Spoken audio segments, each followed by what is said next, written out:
كابتن خالد الغندور والإعلامي الزملكاوي وكابتن التاريخي لنادي الزمالك المثير للجدل كالمعتاد. ودايما بيحب كده على صفحته يثير الجدل، لأن ده بيساعد طبعا على اللايكات وعلى الكومنتات وعلى إنه يزود الريتش، وطبعا الريتش هيزود الإعلانات، فالدنيا بتبقى حلوة معاه.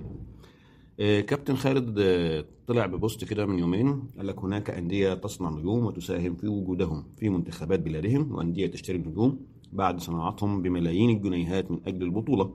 ومن وجهة نظري صناعة نجم أصعب بكثير من شراء النجم.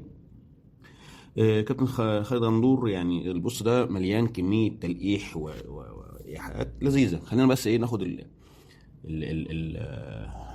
البوست ده كده حتة حتة. هو كابتن خالد غندور ما اشارش لحد معين، بس طبعا احنا كلنا فاهمين كابتن خالد غندور دماغه رايحه فين. هناك انديه تصنع نجوم، دي الزمالك، هو بيتكلم عن نادي الزمالك. وانديه تشتري نجوم، ده النادي الاهلي، لان هو النادي الاهلي اللي بيشتري من دول وبيساهم في وجودهم في منتخبات بلادهم. حضرتك انا مش فاهم، هل المنتخبات بلادهم يعني زينا احنا بس، ولا مثلا زي بن شرقي كده في المغرب مثلا؟ مثلا يعني تمام. يعني انت بتساهم في وجودهم في منتخبات بلادك انت، ولا بلاد الدول التانية اللي بتنافسك في البطولات الافريقيه؟ فانت بتصنع نجم عشان خاطر المنتخبات المنافسه. طيب، يتم شراؤه من اجل البطوله. هو طبعا هنا بيلقح على امام، بيلقح على احمد سيد زيزو، بيلقح على بن شرقي، بيلقح على بن رمضان، تريزيجيه، كل اللعيبه اللي جت الفتره اللي فاتت للاهلي من اجل بطوله كاس العالم. الاهلي هو الوحيد اللي اشترى كميه نجوم مره واحده من اجل بطوله كاس العالم. واشتراهم من فين؟ اغلبهم جاي من نادي الزمالك بشكل مباشر او غير مباشر. يعني امام جاي بشكل غير مباشر، بن شرقي جاي بشكل غير مباشر، احمد سيد زيزو جاي بشكل مباشر ولكن مش عن طريق نادي الزمالك، انتقال حر، ولكن اخر نادي كان بيلعب فيه نادي الزمالك. فهو هنا بقى بيقول يعني نادي الزمالك احسن من انديه بتشتري. احنا بنصنع نجوم، وانتوا يا نادي اهلي انتوا بتشتروهم.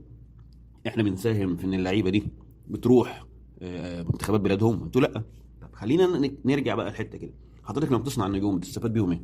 فهمني كده. يعني انت صناعه النجوم دي، جبت لعيب بمليون، عملته نجم، ما بعتوش احمد سيد زيزو، انت استفدت منه ايه؟ عملت نجم احمد سيد زيزو نجم وهداف ولاعيب وحريف وله قيمه ماليه في سوق الانتقالات، سواء الاهلي اشتراه ولا غيره. احنا ما بنتكلمش دلوقتي عشان خاطر الاهلي اشتراه يعني، هو كلاعب راح فين؟ لا مش راح فين، فلوسه راحت فين؟ فلوسه ما راحتلكش نهائي. طيب الوحيد اللي استفدت منه، الوحيد اللي انت ممكن تكون استفدت منه، امام. يعني امام طلع بره مصر، لعب للنادي الاوروبي، جه على النادي الاهلي وكان مش عايز يجي، انت كمان رفضت تشتريه. بالتالي انت ده اللعيب الوحيد اللي انت بعت بكام واشتريت بكام يا كابتن غندور؟ انت كنادي زمالك اشتريت اللعيبه دي بكام وبعتها بكام وسددت؟ ده يا راجل، ده انت بتشتري اللاعب ده، انت عليك قضايا. عشان بس قبل ما تقول ان انا بصنع نجوم، ده انت عليك قضايا في الفيفا بسبب عدم التزامك بسداد العقود اللي بينك وبين اللعيبه بملايين الملايين من الدولارات. انت بتشتري يا كابتن، انت بتشتري. انت اوعى تفتكر نفسك انت بتشتري، وانت بتشتري بتصدف معاك لاعبين ثلاثه بتصنعهم. اه ما ننكرش ان في لعيبه انت عندك انت بتصنعها، لكن انت بتشتري كتير. انت من ايام مرتضى منصور، وايام ما انت ما كنت متواجد في فريق عمله ومؤيد ليه، انتوا بتشتروا.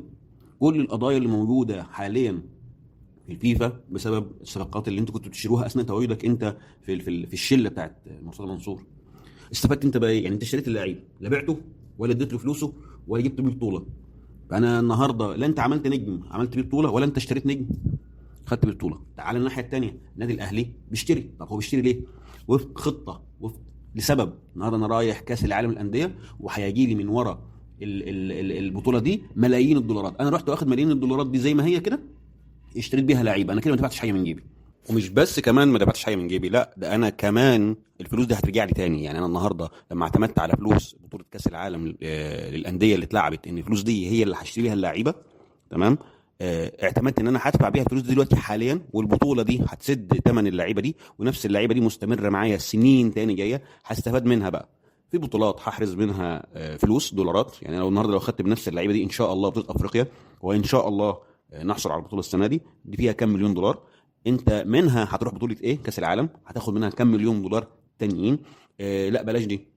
النهارده لما هحب اجدد عقد الرعايه الاعلانيه والتلفزيونيه مع الجهات اللي هي متعاقده معايا، هل انت متخيل ان نفس المبلغ اللي كان بيدفعوه من 4 سنين هيدفع دلوقتي؟ لا طبعا، المبلغ هيزيد، بما ان النهارده انت عندك زيزو، عندك امام، عندك بن شرقي، عندك شناوي، عندك لعيبه نجوم، عندك حسين الشحات، عندك قفشه، عندك كميه نجوم في الفريق يا كابتن تخليك تحط رجل على رجل وتقول ان انا هشترك في 7 بطولات، 6 بطولات، 5 بطولات، ومرجح ان انا يجي لي منهم فلوس قد كده، لان النهارده بتعاقد مع 10 شركات اعلان ومرجح يجي لي منهم قد كده. لا ده كمان ممكن يزيد، تمام. غير ان انا في النص ممكن اروح بايع لعيب من اللعيبه بتاع يعني اللي هم الموجودين دول، لان انا مش محتاجه، او اللعيب جاله عقد محترم جدا زي عقد الفلسطيني بن علي، وسام ابو علي، سوري، وسام ابو علي، احنا بعناه بكام؟ ب 9 مليون دولار. بالتالي يا كابتن مش دايما ان انت تصنع نجم ده ميزه، احيانا بيكون ان انت تشتريه ميزه، تمام. فانا ضد ان انت تشتري وضد ان انت تصنع، انا عايز توازن، الاكثريه للصناعه والاقليه للشراء، ولكن في النهايه سواء شراء او صناعه لازم يكون في استفاده. يا كابتن خالد انت بتصنع النجم عندك في الزمالك ده، لو فعلا انت بتعمل كده وما بتستفدش منه، وبتشتري النجم وما بتستفدش منه، والدليل ميزانيه حضرتك، انت لا عندك، انت مديون، انت عليك تعاقدات كتيره وفلوس كتيره في الفيفا.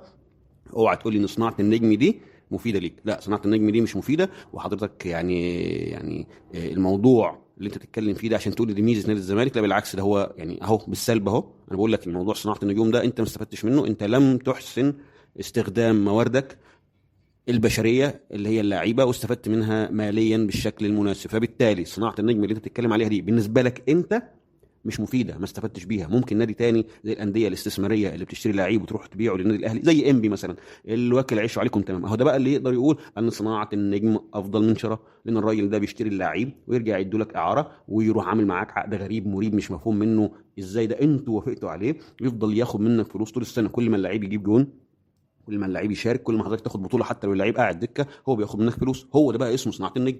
اما اللي انت بتعمله ده ما اسمه صناعه نجم، اسمه عشوائيه، اسمه عدم تخطيط، اسمه البركه، احنا ماشيين بالبركه. اوعى تقارن ده بده، واوعى تحط ده مع ده، مع العلم على اعتراضي ان انا النادي الاهلي كنت اتمنى ان هو ما يشتريش اللعيبه وان هو يصنعهم، ولكن برضو الناس اللي بتدير ادرى وافهم، لان هم داخلين جوه المطبخ فاهمين وشايفين حاجات احنا مش شايفينها. وفي النهايه انا ليه النتيجه النادي الاهلي بيحصل على البطولات، بيبيع لعيبه بارقام كويسه، ميزانيته اخر السنه بتاعت الكوره بس ميزانيه مربحه، وميزانيه النادي بشكل عام ميزانيه مربحه. فبالتالي انا مش هعترض طالما ان انا الناتج النهائي بالنسبه لي ايجابي. اما الناتج عند حضرتك بغض النظر عن الطريقه اللي بتتكلم بيها على بيع وشراء اللعيبه نتيجه سلبيه، فبالتالي ان انت تصنع نجم مش مفيد، اما ان انا اشتري وابيع اللعيبه اعتقد انه مفيد. النتائج هي اللي بتحكمنا.